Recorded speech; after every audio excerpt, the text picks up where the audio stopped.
London की एक सर्द शाम थी। बीबीसी के उस आलीशान स्टूडियो में, जहां से पूरी दुनिया को खबरें सुनाई जाती हैं, वहां का माहौल उस दिन कुछ अलग ही था। मेज के चारों ओर बैठे लोग, जो खुद को दुनिया के सबसे समझदार और पढ़े लिखे पत्रकार मानते थे, एक अजीब सी अकड़ में थे। चर्चा का विषय था भारत। वही भारत जिसे उन्होंने दशकों तक सपेरों और गरीबों का देश समझा था। स्टूडियो की उस चकाचौंध रोशनी के बीच मुख्य एंकर ने एक व्यंग्य भरी मुस्कान के साथ कहा, भारत अब अंतरिक्ष में इंसानों को भेजने की बात कर रहा है। जिस देश में आज भी सड़कों पर गड्ढे हैं और जहां की ट्रेनें हमेशा लेट होती हैं, क्या उन्हें चांद और मंगल के सपने देखने चाहिए? क्या यह विडंबना नहीं है कि जो देश अपनी गरीबी नहीं मिटा पाया, वह अब सितारों को छूने की बात कर रहा है? वहां बैठे बाकी विशेषज्ञ जोर से हंस पड़े। वह हंसी साधारण नहीं थी। उस हंसी में एक पुराना अहंकार था। एक ऐसा अहंकार जो यह मानता था कि विज्ञान और तकनीक पर सिर्फ उनका अधिकार है। एक महिला पत्रकार, जिसका नाम एलिजाबेथ था और जो अपनी तीखी टिप्पणियों के लिए जानी जाती थी, उसने अपनी बात जोड़ी। अगर भारत अपनी अंतरिक्ष एजेंसी का बजट अपनी सड़कों पर लगाता तो शायद दुनिया के लिए बेहतर होता। यह सिर्फ एक दिखावा है और कुछ नहीं। हम सब जानते हैं कि भारत की असलियत क्या है। यह शब्द लंदन की हवाओं में गूंज गए, लेकिन इनका असली असर हजारों मील दूर भारत के हर उस घर में हुआ जहां टीवी पर यह प्रसारण देखा जा रहा था। यह सिर्फ एक खबर नहीं थी, यह हमारे स्वाभिमान पर चोट थी। एक 60 साल के बुजुर्ग ने, जो अपने गांव के चबूतरे पर बैठा यह सब सुन रहा था, अपनी मुट्ठी भींच ली। एक नौजवान, जो रात रात भर जागकर पढ़ाई कर रहा था, उसकी आंखों में गुस्सा उतर आया। लेकिन हम भारतीय शांत रहे। हम जानते थे कि शोर मचाने से नहीं, काम करके दिखाने से जवाब दिया जाता है। अगले ही दिन सोशल मीडिया पर एक तूफान आ गया। भारत के कोने कोने से लोगों ने उस चैनल से माफी की मांग की। दबाव इतना बढ़ गया कि चैनल के मालिकों को लगा कि अब कुछ करना पड़ेगा। लेकिन उनका मकसद माफी मांगना नहीं था। उनका मकसद था अपनी बात को सही साबित करना। चैनल के प्रमुख ने एलिजाबेथ को अपने कैबिन में बुलाया। एलिजाबेथ, उसने गंभीर आवाज में कहा, भारत जाओ।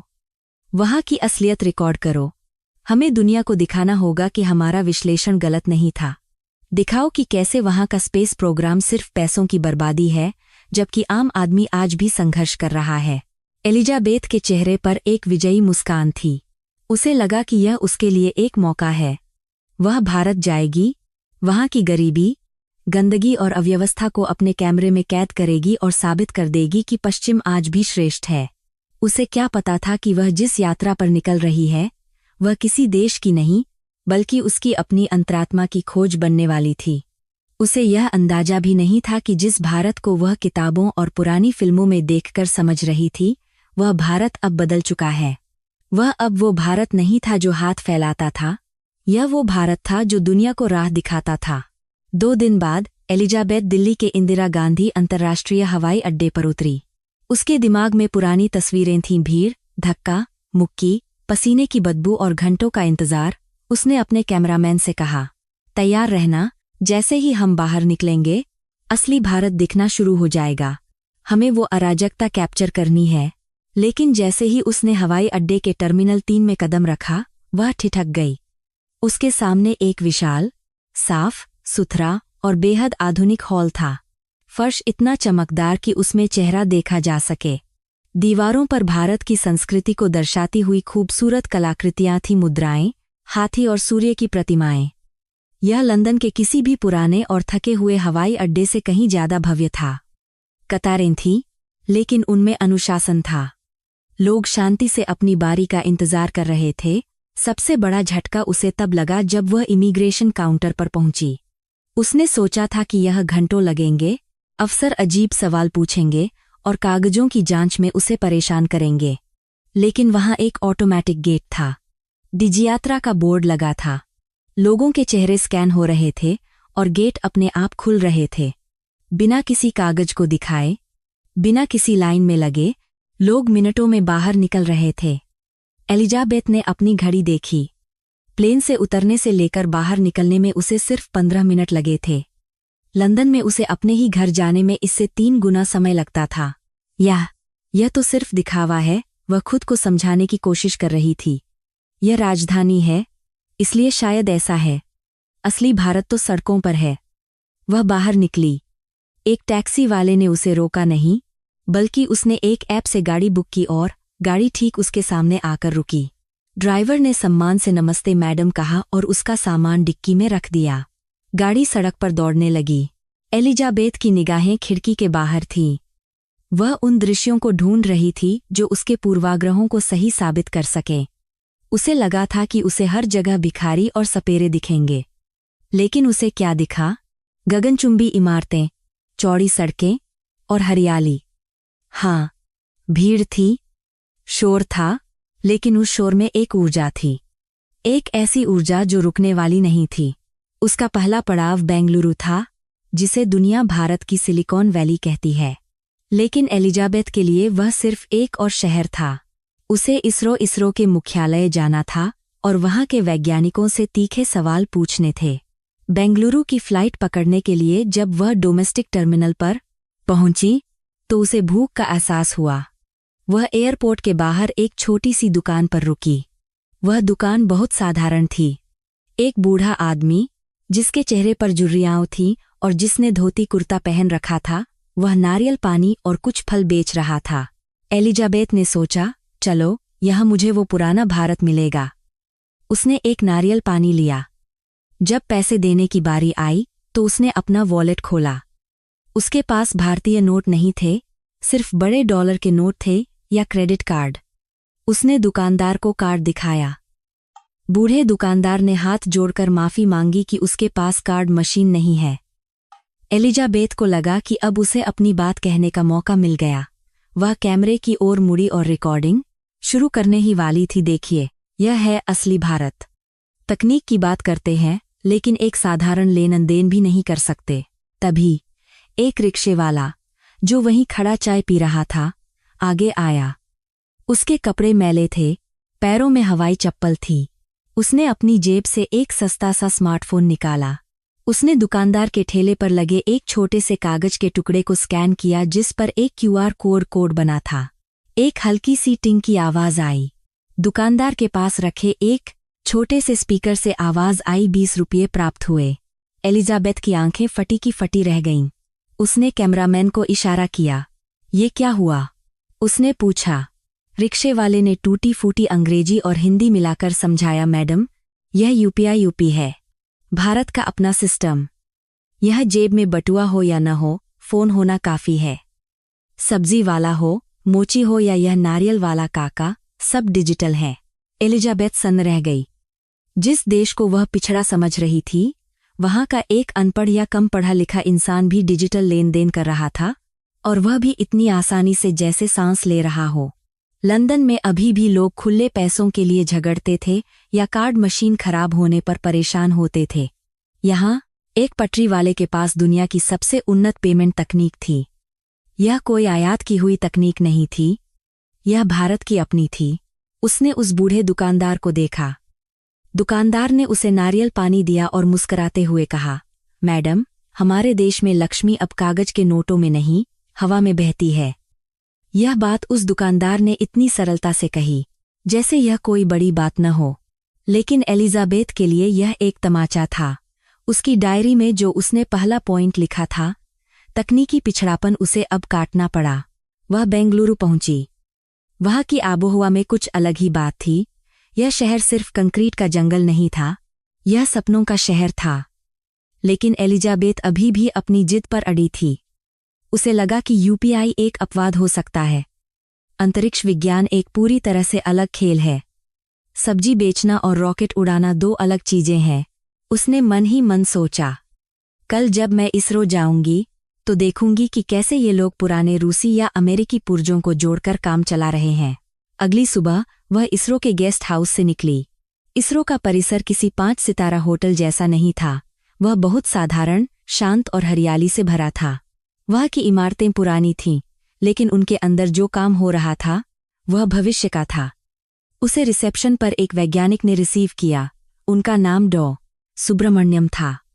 वह एक साधारण सूती शर्ट और काली पतलून पहने हुए थे, पैरों में साधारण सैंडल थी। माथे पर विभूति भस्म लगी थी। देखकर ऐसा लगता था जैसे वह किसी मंदिर के पुजारी हों या किसी सरकारी स्कूल के अध्यापक। एलिजाबेथ ने उन्हें ऊपर से नीचे तक देखा। क्या यह वो आदमी है जो मंगल पर यान भेजने वाला है? उसे यकीन नहीं हुआ। लंदन या नासा में वैज्ञानिक बड़े बड़े सूट में होते हैं, उनका अंदाज अलग होता है। यह सब कुछ इतना साधारण क्यों था? नमस्ते मिस एलिजाबेथ, डॉ. सुब्रमण्यम ने हाथ जोड़कर बड़ी विनम्रता से स्वागत किया। बीबीसी का यह स्वागत है। हमें खुशी है कि आप हमारी छोटी सी दुनिया को देखने आई हैं। छोटी सी दुनिया? एलिजाबेथ ने मन में सोचा। शायद इन्हें खुद अपनी सीमाओं का पता है। वह उन्हें कंट्रोल रूम की तरफ ले गए। रास्ते में एलिजाबेथ ने अपने तीखे सवालों की बौछार शुरू कर दी। डॉक्टर, उसने पूछा, माइक उनके मुंह के पास ले जाते हुए, भारत एक विकासशील देश है। आपके यहाँ लाखों लोग अभी भी गरीबी रेखा के नीचे हैं। ऐसे में करोड़ों डॉलर रॉकेट और सैटेलाइट पर खर्च करना, क्या यह जनता के पैसे की बर्बादी नहीं है? क्या आपको नैतिक रूप से बुरा नहीं लगता? यह एक ऐसा सवाल था जो किसी को भी गुस्सा दिला सकता था। लेकिन डॉ. सुब्रमण्यम के चेहरे पर शांति थी। वह रुके नहीं, बस चलते रहे और मुस्कुराते हुए बोले, मिस एलिजाबेथ, बहुत अच्छा सवाल है। इसका जवाब मैं आपको बोलकर नहीं, दिखाकर दूंगा। वे एक बड़े हॉल में पहुंचे। वहां सैकड़ों स्क्रीन लगी थीं। दर्जनों युवा वैज्ञानिक लड़के और लड़कियां कंप्यूटर पर झुके हुए थे। माहौल में एक अजीब सी खामोशी और एकाग्रता थी। डॉ. सुब्रमण्यम एक स्क्रीन के पास रुके। उस पर भारत का नक्शा था और उस पर कई रंगीन बिंदु थे। यह देखिए, उन्होंने इशारा किया। यह ओडिशा का तट है। कुछ साल पहले यह एक भयानक चक्रवात आया था। पहले ऐसे तूफानों में हजारों लोग मर जाते थे। मछुआरे समुद्र में खो जाते थे। गांव बह जाते थे। लेकिन इस बार मरने वालों की संख्या न के बराबर थी। क्या आप जानती हैं क्यों? एलिजाबेथ चुप रही। क्योंकि हमारे सैटेलाइट्स ने हमें 48 घंटे पहले ही बता दिया था कि तूफान कहाँ और कब टकराएगा। हमने लाखों लोगों को समय रहते सुरक्षित स्थानों पर पहुंचा दिया।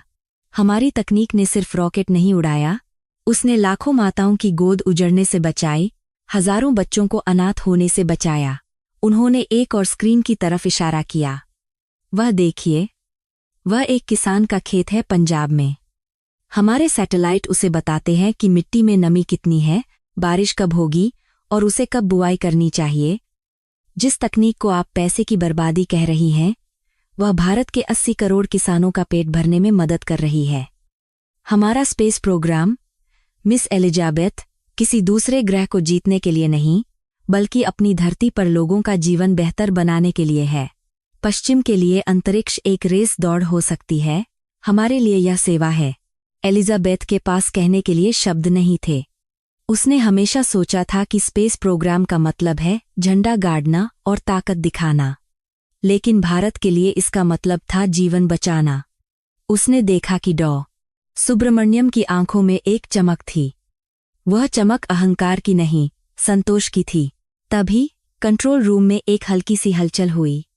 एक युवा महिला वैज्ञानिक, जिसने साड़ी पहन रखी थी और बालों में गजरा लगाया हुआ था, दौड़ते हुए आई।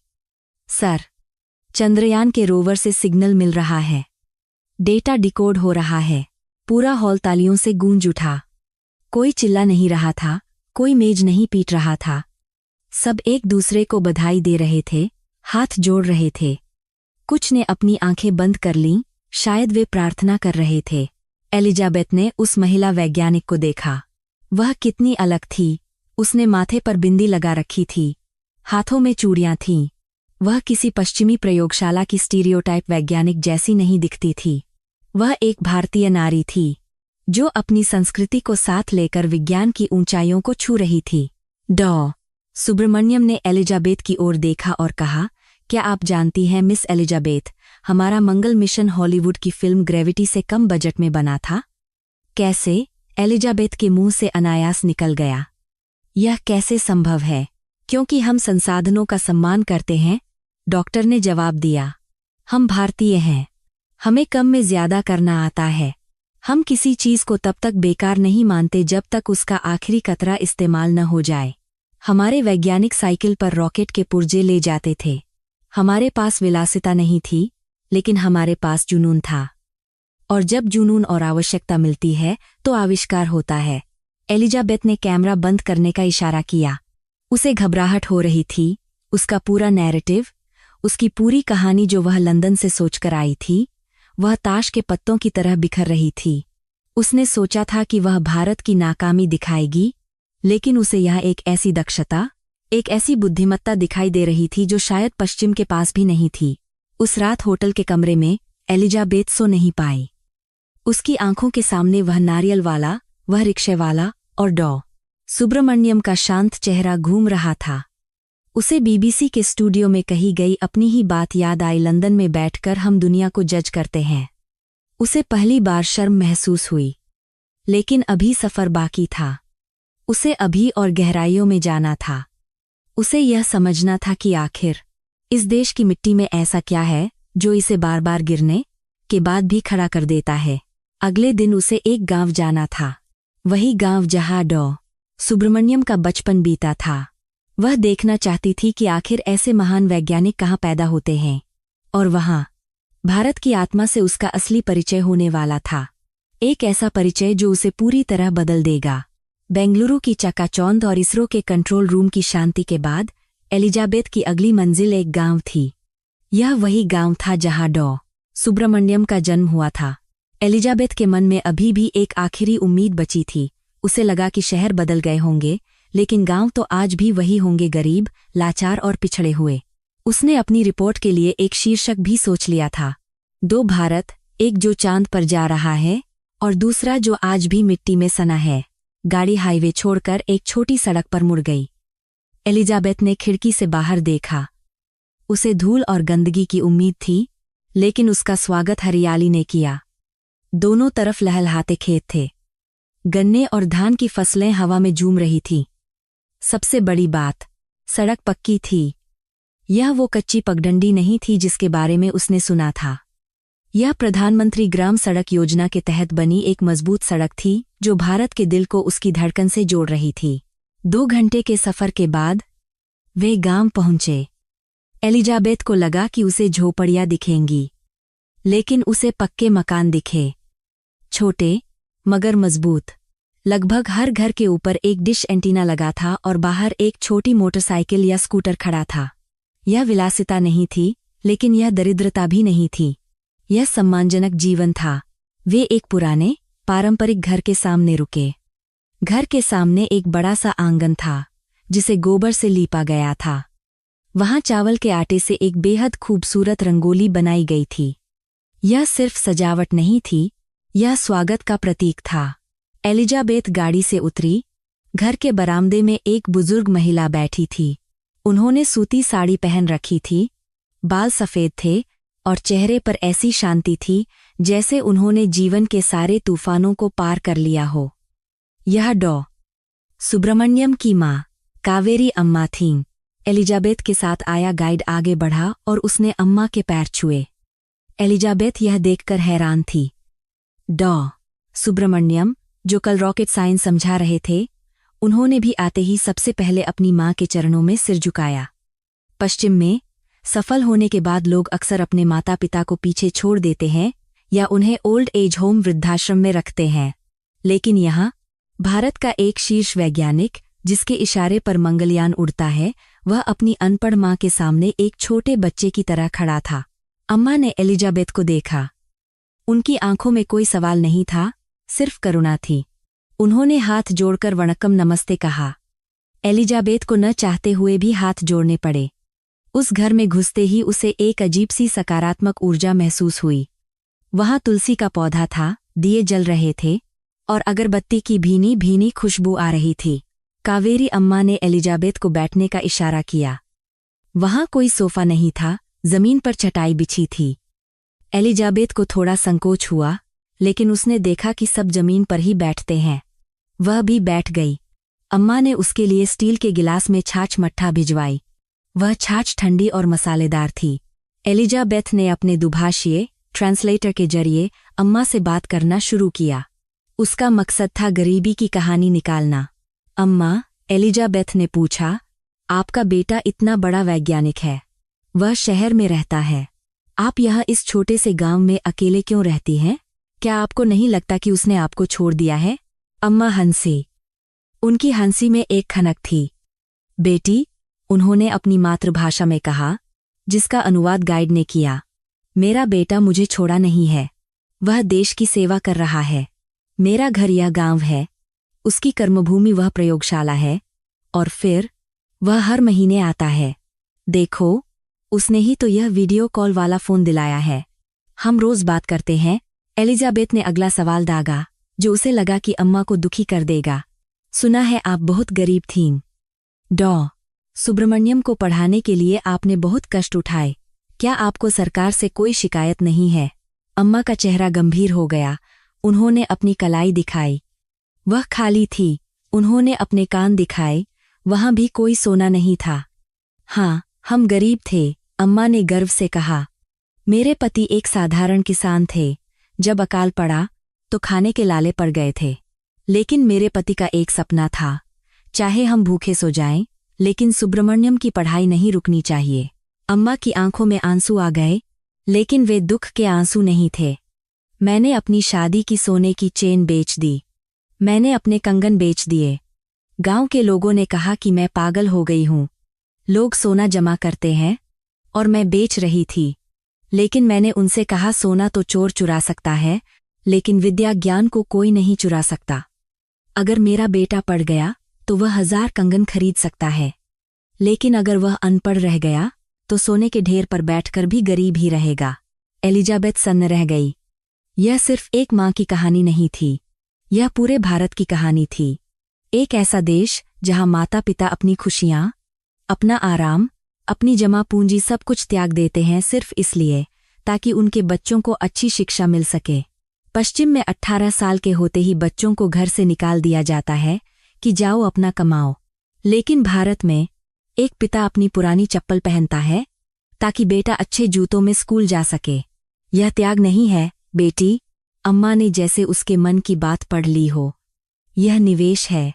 आज मेरा बेटा जब रॉकेट छोड़ता है तो मुझे लगता है कि मेरा बेचा हुआ वह कंगन आसमान में चमक रहा है। शाम हो गई थी। एलिजाबेथ को लगा था कि वह रात को होटल वापस जाएगी, लेकिन अम्मा ने जिद की कि वह खाना खाकर जाए। अतिथि को बिना खिलाए भेजना पाप होता है, उन्होंने कहा। रसोई में चूल्हा जल रहा था।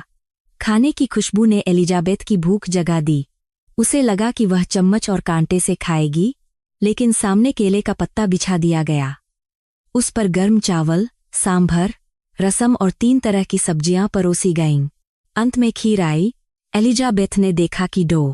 सुब्रमण्यम अपनी मां के हाथ से खाना खा रहे थे। वह दृश्य इतना पवित्र था कि एलिजाबेथ को अपना कैमरा उठाने की हिम्मत नहीं हुई। उसने महसूस किया कि भारत की असली ताकत उसके परमाणु हथियारों में नहीं, उसके संस्कारों में है। एक ऐसा समाज जो बड़ों का आदर करता है, जो मेहमान को भगवान मानता है और जो ज्ञान को धन से ऊपर रखता है, उसे कोई कैसे हरा सकता है। खाना खाने के बाद वे बरामदे में बैठे। रात के सन्नाटे में झींगुरों की आवाज आ रही थी। एलिजाबेथ ने आसमान की तरफ देखा। यहाँ तारे लंदन से ज्यादा साफ दिखाई दे रहे थे। डॉ.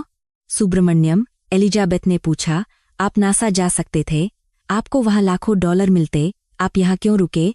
सुब्रमण्यम मुस्कुराए। मैडम, नासा में मैं सिर्फ एक कर्मचारी होता। मुझे एक प्रोजेक्ट मिलता और मैं उसे पूरा करता। लेकिन इसरो में मैं एक राष्ट्र का निर्माण कर रहा हूं।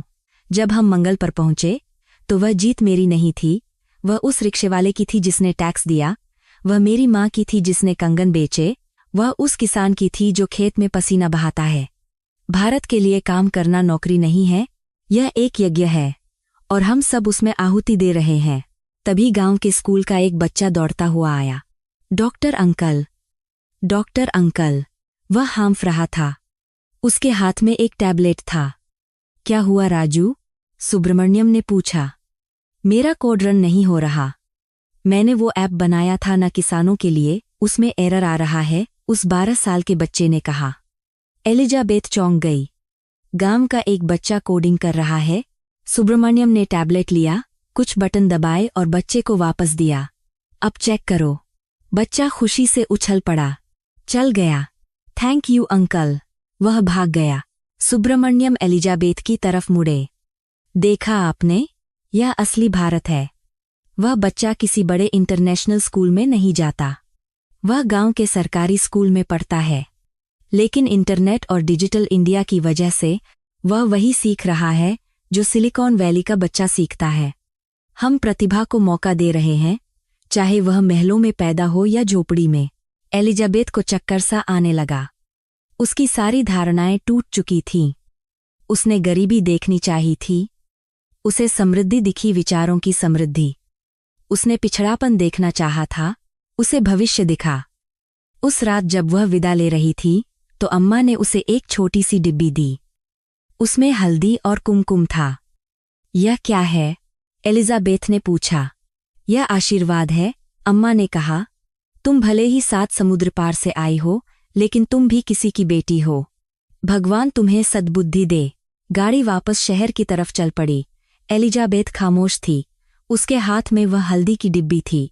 उसे याद आया कि लंदन में लोग उसे आयरन लेडी कहते थे, क्योंकि वह कभी भावुक नहीं होती थी। लेकिन आज उसकी आंखों के कोर भीग गए थे। उसने अपने प्रोड्यूसर को मैसेज किया, डॉक्यूमेंट्री का एंगल बदलना होगा। हम यहाँ इनकी हंसी उड़ाने आए थे, लेकिन यह देश तो हमें जीना सिखा रहा है। लेकिन कहानी अभी खत्म नहीं हुई थी। एलिजाबेथ को अभी भारत का एक और रूप देखना था। अब तक उसने विज्ञान और संस्कार देखे थे। अब उसे भारत का शौर्य वैलर देखना था। उसे यह समझना था कि जो देश इतना शांतिप्रिय है, वह अपनी रक्षा के लिए कितना कठोर हो सकता है।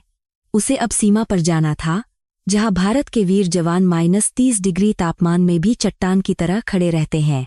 भारत के दक्षिणी हिस्से की हरी भरी वादियों और कावेरी अम्मा के स्नेह को पीछे छोड़कर एलिजाबेथ अब एक ऐसी दुनिया में जा रही थी जो नर्क से भी ज्यादा कठोर और स्वर्ग से भी ज्यादा सुंदर थी। उसका विमान लद्दाख की धरती पर उतरा। जैसे ही दरवाजा खुला, ठंडी हवा के एक झोंके ने उसके चेहरे पर थप्पड़ सा मारा। यह ठंड साधारण नहीं थी। यह ऐसी ठंड थी जो हड्डियों के भीतर तक घुस जाती थी। यह हवा में ऑक्सीजन कम थी। एलिजाबेथ को सांस लेने में दिक्कत होने लगी। उसका सिर घूमने लगा। उसने सोचा, यह इंसान कैसे जिंदा रह सकता है? लेकिन जब उसने बाहर देखा तो वह दंग रह गई। चारों तरफ बर्फ से ढके विशाल पहाड़ थे जो चांदी की तरह चमक रहे थे। यह दुनिया की सबसे ऊंची युद्धभूमि के पास का इलाका था। यह प्रकृति किसी को माफ नहीं करती। लेकिन यह भी तिरंगा शान से लहरा रहा था। एलिजाबेथ को सीमा के पास एक अग्रिम चौकी फॉरवर्ड पोस्ट तक जाना था। उसके साथ भारतीय सेना का एक काफिला था। जीप पथरीले रास्तों पर हिचकोले खा रही थी। रास्ते में उसने देखा कि इतनी ऊंचाई पर, जहां पेड़ पौधे भी नहीं उगते, वहां भारतीय सेना ने पक्की सड़कें बना रखी थीं। BRO ब्रो के बोर्ड लगे थे जिन पर लिखा था, पहाड़ हमारे इरादों से बड़े नहीं हैं। वे 15 फीट की ऊंचाई पर एक बेस कैंप में पहुंचे। एलिजाबेथ ने 3 कोट पहन रखे थे, फिर भी वह कांप रही थी।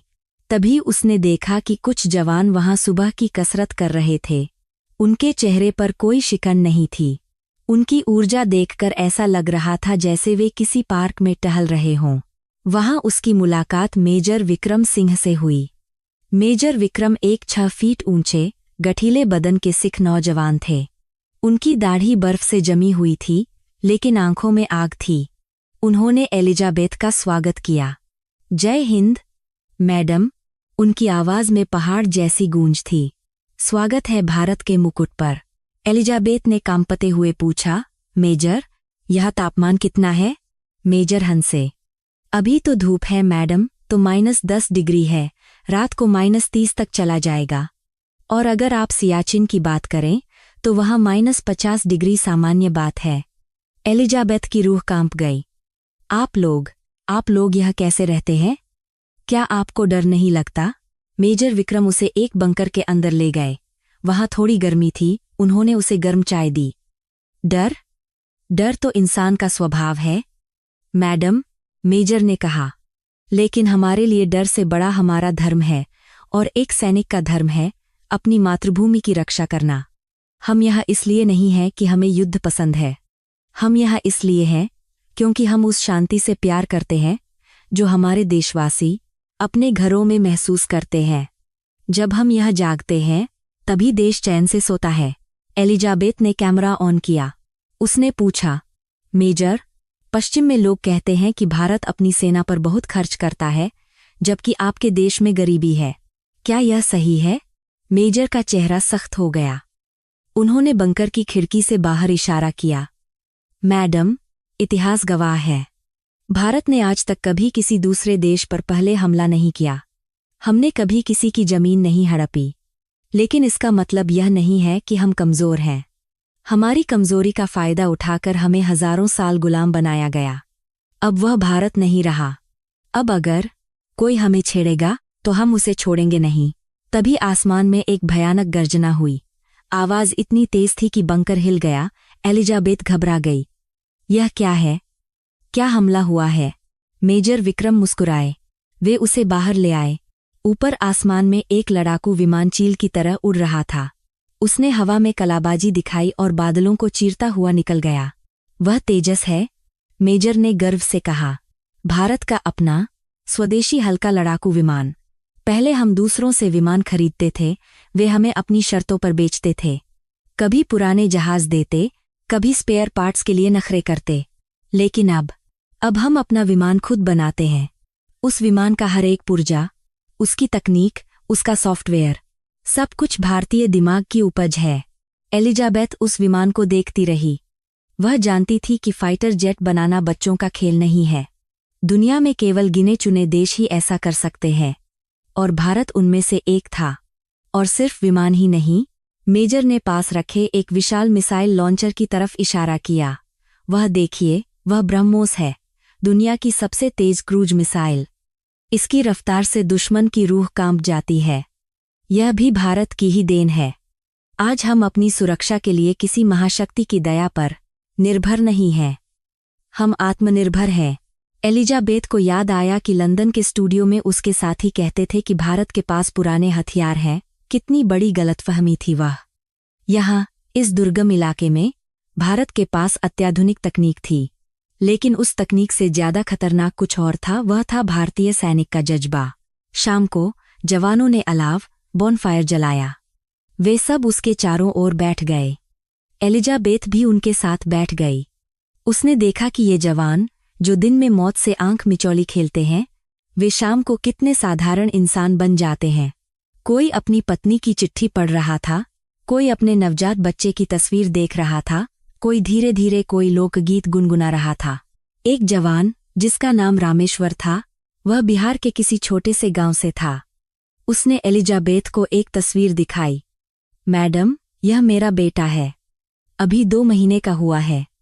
मैंने अभी तक उसे अपनी गोद में नहीं उठाया। एलिजाबेथ का दिल पसीज गया। तुम्हें उसकी याद नहीं आती? बहुत आती है, रामेश्वर ने कहा। लेकिन मेरी माँ कहती है, बेटा, घर की चिंता मत करना। पूरा गांव तेरा परिवार है। तू बस सरहद की चिंता करना। अगर दुश्मन अंदर आ गया तो न मेरा बेटा सुरक्षित रहेगा, न किसी और का। एलिजाबेथ की आंखों में आंसू आ गए। उसने लंदन में पढ़ा था कि सैनिक सिर्फ वेतन के लिए लड़ते हैं, लेकिन यहाँ ये लोग वेतन के लिए नहीं, वचन के लिए लड़ रहे थे। एक ऐसा वचन जो उन्होंने इस मिट्टी को दिया था। मेजर विक्रम ने कहा, मैडम, हमारे देश में हम धरती को जमीन का टुकड़ा नहीं मानते, हम उसे माँ कहते हैं। क्या कोई अपनी माँ का सौदा कर सकता है? क्या कोई अपनी माँ को किसी और के हवाले कर सकता है? जब तक हमारी नसों में खून का एक भी कतरा है, तब तक इस तिरंगे को झुकने नहीं देंगे। अचानक रेडियो पर एक अलर्ट आया। कुछ हलचल हुई थी। माहौल तुरंत बदल गया। हंसी मजाक बंद हो गया। पल भर में वे भावुक इंसान लोहे के सैनिक बन गए।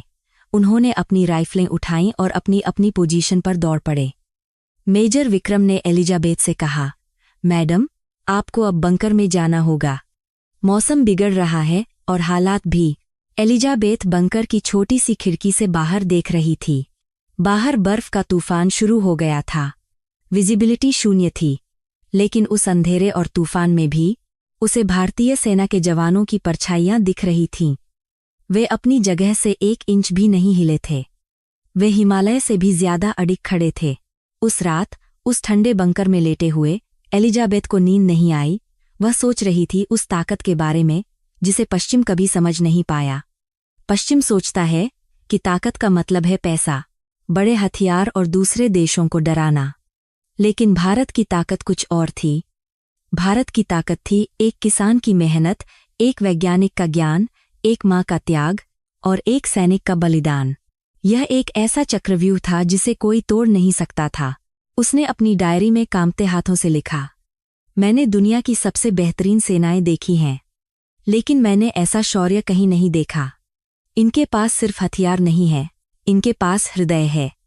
ये नफरत की वजह से नहीं लड़ते, ये प्रेम की वजह से लड़ते हैं, अपने देश से प्रेम। और जो प्रेम के लिए लड़ता है उसे दुनिया की कोई ताकत नहीं हरा सकती। अगली सुबह जब मौसम साफ हुआ तो एलिजाबेथ को वापस लौटना था। मेजर विक्रम उसे छोड़ने आए। जाते जाते एलिजाबेथ ने पूछा, मेजर, क्या आपको कभी लगता है कि दुनिया आपको वो सम्मान नहीं देती जिसके आप हकदार हैं? मेजर मुस्कुराए। सूरज की पहली किरण उनके चेहरे पर पड़ रही थी। मैडम, हमें दुनिया का सम्मान नहीं चाहिए। जब हम छुट्टी पर अपने गांव जाते हैं और कोई बुजुर्ग हमारे कंधे पर हाथ रखकर कहता है, जीते रहो बेटा, बस वही हमारा मेडल है। जब हम ट्रेन में चलते हैं और लोग अपनी सीट छोड़ देते हैं, वही हमारा सम्मान है। हमें बीबीसी या न्यूयॉर्क टाइम्स के सर्टिफिकेट की जरूरत नहीं है। हमें भारत के लोगों का प्यार काफी है। हेलीकॉप्टर ने उड़ान भरी। एलिजाबेथ नीचे देख रही थी। उसे वह चौकी अब एक छोटा सा बिंदु लग रही थी, लेकिन वह जानती थी कि वह बिंदु पूरे देश का रक्षक है। उसने तय कर लिया था, अब उसका सफर खत्म हो गया है। उसने भारत का मस्तिष्क, इसरो, तय देख लिया, भारत का हृदय गांव संस्कृति देख लिया और भारत की भुजाएं सेना शौर्य देख लीं। अब समय था दुनिया को सच बताने का। अब समय था उस डॉक्यूमेंट्री को पूरा करने का जो लंदन के स्टूडियो में बैठे उन अहंकारी लोगों की नींद उड़ा देगी। अब वह वापस दिल्ली जाएगी और वहां से लंदन, और वहां जाकर वह जो बोलेगी वह इतिहास बन जाएगा। लंदन के हीथ्रो हवाई अड्डे पर जब एलिजाबेथ उतरी तो वहां वही पुरानी भागदौड़ थी, वही शोर, वही चेहरे। लेकिन एलिजाबेथ को आज लंदन कुछ फीका लग रहा था। भारत के रंगों, वहां की ऊर्जा और वहां के लोगों के स्नेह ने उसकी आंखों पर चढ़ा पश्चिमी चश्मा उतार दिया था। उसकी जेब में अभी भी कावेरी अम्मा की दी हुई हल्दी की डिब्बी थी। वह उसे बार बार छू रही थी, जैसे वह उसे ताकत दे रही हो। अगले दिन सुबह 9 बजे बीबीसी का मुख्य कॉन्फ्रेंस रूम। माहौल में तनाव था। चैनल के मालिक, मुख्य संपादक और वही एंकर जिन्होंने भारत का मजाक उड़ाया था, सब वहां मौजूद थे। वे सब एलिजाबेथ की फुटेज देखने के लिए उत्सुक थे। मुख्य संपादक ने हंसते हुए कहा, तो एलिजाबेथ, क्या लाई हो? सपेरों की तस्वीरें, टूटी हुई सड़कें या भूख से बिलखते लोग? जल्दी दिखाओ, हमें शाम की खबरों में भारत की असलियत दिखानी है। एलिजाबेथ चुपचाप अपनी कुर्सी पर बैठी रही। उसने कोई जवाब नहीं दिया। उसने बस इशारा किया और स्क्रीन पर वीडियो प्ले कर दिया। कमरे की लाइटें बंद हुईं। स्क्रीन जली। सबको उम्मीद थी कि स्क्रीन पर गंदगी और गरीबी दिखेगी, लेकिन पहली ही तस्वीर ने उन्हें चौंका दिया। वह दृश्य था सुबह का सूरज और उसके सामने खड़ा इसरो का विशाल लॉन्च पैड। बैकग्राउंड में वेदों के मंत्र गूंज रहे थे। और फिर एक भीषण गर्जना के साथ रॉकेट ने आसमान का सीना चीर दिया। उसके बाद दृश्य बदला। एक साधारण किसान अपने खेत में बैठकर फोन से मंडी का भाव देख रहा था। फिर दृश्य बदला। सियाचिन की बर्फ में तिरंगा लिए खड़ा एक जवान, जिसकी आंखों में डर नहीं, आग थी। फिर दृश्य बदला। बेंगलुरु की प्रयोगशालाओं में काम करते युवा, जो दुनिया के लिए कोड लिख रहे थे। कमरे में सन्नाटा छा गया। वह हंसी, वह मजाक, वह व्यंग्य, सब गायब हो गया। वीडियो के अंत में कावेरी अम्मा का चेहरा आया। उनकी आवाज गूंजी, सोना तो चोर चुरा सकता है, लेकिन विद्या को कोई नहीं चुरा सकता। और अंत में स्क्रीन पर बड़े अक्षरों में लिखा आया, India, the silent super power, Bharat, मौन महाशक्ति। वीडियो खत्म हुआ। लाइटें जलीं। किसी के मुंह से एक शब्द नहीं निकला। मुख्य संपादक के चेहरे से पसीना बह रहा था। वह जिस भारत को गरीब समझ रहा था, वह भारत स्क्रीन पर किसी भविष्य के देश जैसा लग रहा था। यह क्या है? संपादक ने हकलाते हुए पूछा। यह वो भारत नहीं है जिसे हम जानते हैं। एलिजाबेथ अपनी कुर्सी से उठी। उसकी चाल में एक नई दृढ़ता थी। उसने सबकी आंखों में आंखें डालकर कहा, सर, यह वही भारत है। फर्क सिर्फ इतना है कि अब तक हम उसे अपनी बंद आंखों से देख रहे थे। हम वही देखना चाहते थे जो हमें अच्छा लगता था, यानी हमारी श्रेष्ठता। लेकिन सच यह है कि हम गलत थे। उसने कमरे में टहलना शुरू किया। हम सोचते थे कि भारत गरीब है क्योंकि उनके पास हमारी तरह बड़े मॉल और ब्रांडेड कपड़े नहीं हैं। लेकिन मैं वहां देखकर आई हूं कि असली अमीरी क्या होती है। उनके पास संस्कार हैं जो हमारे पास नहीं है। उनके पास परिवार है जो हमारे पास बिखर चुका है। उनके पास संतुष्टि है जिसे हम ढूंढ रहे हैं। उसने टेबल पर एक रिपोर्ट पटकी। आप डेटा चाहते थे ना? यह लीजिए डेटा। डिजिटल लेन देन में भारत दुनिया में नंबर 1 है। वैक्सीन बनाने में भारत नंबर 1 है। सबसे सस्ता इंटरनेट भारत में है। और जिस स्पेस प्रोग्राम पर आप हंस रहे थे, आज नासा भी अपने सैटेलाइट लॉन्च करने के लिए भारत की मदद मांग रहा है। वह एंकर जिसने भारत को तीसरी दुनिया कहा था, उसने धीमी आवाज में कहा, लेकिन एलिजाबेथ, वह अभी भी समस्याएं हैं। गरीबी है, भीड़ है, हाँ, समस्याएं हैं। एलिजाबेथ ने कड़क आवाज में जवाब दिया। लेकिन वे उन समस्याओं से भाग नहीं रहे हैं। वे उनका समाधान कर रहे हैं। वे शिकायत नहीं करते, वे आविष्कार करते हैं। और सबसे बड़ी बात, वे किसी दूसरे देश को लूटकर अमीर नहीं बने हैं। उन्होंने जो कुछ भी बनाया है, अपनी मेहनत, अपने पसीने और अपनी बुद्धिमत्ता से बनाया है। उसने एक गहरा सांस ली और कहा, भारत अब वो हाथी नहीं है जो सो रहा है, वह जाग चुका है। और जब हाथी चलता है तो धरती हिलती है। हमें डरना नहीं चाहिए, बल्कि हमें उनसे सीखना चाहिए। अगर हमने अपनी अकड़ नहीं छोड़ी, तो आने वाले 10 सालों में दुनिया लंदन की तरफ नहीं, दिल्ली की तरफ देखेगी। उस शाम बीबीसी पर वह डॉक्यूमेंट्री प्रसारित हुई। इसका शीर्षक था the rising sun, a tribute to India. उगता सूरज, भारत को श्रद्धांजलि। यह प्रसारण सिर्फ ब्रिटेन में नहीं, पूरी दुनिया में देखा गया।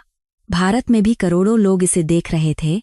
जैसे जैसे डॉक्यूमेंट्री आगे बढ़ी, सोशल मीडिया पर बाढ़ आ गई। ब्रिटेन के लोग हैरान थे, अमेरिका के लोग चकित थे। एक ब्रिटिश नागरिक ने ट्वीट किया, मुझे हमेशा बताया गया कि भारत एक पिछड़ा देश है। आज मुझे पता चला कि मेरा फ़ोन, मेरी कार और मेरी दवाइयाँ, सब में भारत का योगदान है। मुझे दुख है कि मैंने गलत धारणा बना रखी थी, लेकिन सबसे भावुक प्रतिक्रिया भारत से आ रही थी। भारत के छोटे छोटे गांवों में लोग अपनी चौपालों पर बैठकर यह देख रहे थे। जब उन्होंने कावेरी अम्मा को देखा, तो हर मां की आंख भर आई। जब उन्होंने सीमा पर खड़े जवान को देखा, तो हर पिता का सीना चौड़ा हो गया। यह किसी विदेशी चैनल द्वारा दी गई मान्यता नहीं थी। यह भारत की अपनी विजय थी। यह उस 75 साल के संघर्ष की जीत थी, जिसे हर भारतीय ने जिया था। डॉक्यूमेंट्री के अंत में एलिजाबेथ लाइव स्टूडियो में बैठी थी। उसने अब पश्चिमी सूट नहीं पहन रखा था। उसने एक साधारण भारतीय कुर्ता पहन रखा था और गले में एक दुपट्टा था। एंकर ने उससे आखिरी सवाल पूछा, एलिजाबेथ, इस पूरी यात्रा में आपने सबसे महत्वपूर्ण चीज क्या सीखी? एक शब्द में बताएं। एलिजाबेथ मुस्कुराई। उसने कैमरे की ओर देखा, सीधे उन करोड़ों भारतीयों की आंखों में जो उसे देख रहे थे। उसने अंग्रेजी में नहीं, बल्कि टूटी फूटी लेकिन साफ हिंदी में जवाब दिया, विश्वास, ट्रस्ट, बिलीफ। मैंने सीखा कि विश्वास क्या होता है। एलिजाबेथ ने कहा, खुद पर विश्वास, अपनी संस्कृति पर विश्वास। जब पूरी दुनिया कह रही थी कि तुम नहीं कर सकते, तब भारत ने कहा, हम करके दिखाएंगे। और उन्होंने किया। उसने अपनी बात जारी रखी, भारत सिर्फ एक देश नहीं है। भारत एक विचार है। एक ऐसा विचार जो कहता है, वसुधैव कुटुंबकम, पूरी दुनिया एक परिवार है। आज पश्चिम को भारत की जरूरत है, उतनी ही जितनी भारत को दुनिया की। क्योंकि भविष्य मशीनों का नहीं, मानवता का है। और मानवता का असली घर भारत है। स्टूडियो की लाइटें धीमी हो गईं। शो खत्म हुआ। लेकिन एलिजाबेथ जानती थी कि यह अंत नहीं है, यह एक नई शुरुआत है। उसने अपना फ़ोन निकाला। उसने कावेरी अम्मा को वीडियो कॉल किया। उधर से अम्मा का चेहरा दिखा। प्रणाम अम्मा, एलिजाबेथ ने कहा। अम्मा हंसी। जीती रहो बेटी, मैंने तुम्हें टीवी पर देखा, तुम बहुत सुंदर लग रही थी। एलिजाबेथ की आंखों में आंसू आ गए। उसे लगा जैसे उसे उसका खोया हुआ परिवार मिल गया हो। समापन दृश्य। आउटर। स्क्रीन काली हो जाती है। धीरे धीरे भारत का नक्शा उभरता है जो रोशनी से जगमगा रहा है। बैकग्राउंड में वंदे मातरम की धुन बहुत ही धीमे और सौम्य स्वर में बज रही है। नैरेटर वॉइस ओवर भारी और गंभीर आवाज में। सदियों तक हमें बताया गया कि हम कमजोर हैं, हमें बताया गया कि हम पीछे हैं, लेकिन वक्त का पहिया घूमा है। आज दुनिया हमारी ताकत देख रही है, लेकिन हमारी असली ताकत हमारे हथियारों में नहीं, हमारे हौसलों में है, हमारी एकता में है। हम वो लोग हैं जो पत्थर में भी भगवान देखते हैं। हम वो लोग हैं जो पेड़ पौधों में भी जान देखते हैं। हम भारत हैं।